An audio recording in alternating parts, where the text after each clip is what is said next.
వర్ష అయితే ఈరోజు పోట్లాడే విధంగానే ఉందండి.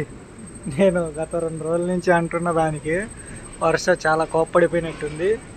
ఇక అక్కడ కనిపిస్తున్న లైట్లు బస్సులు ట్రావెల్ చేసేవాళ్ళు, బస్సుల్లో మొత్తం దేశం మొత్తం తిరిగేవాళ్ళు.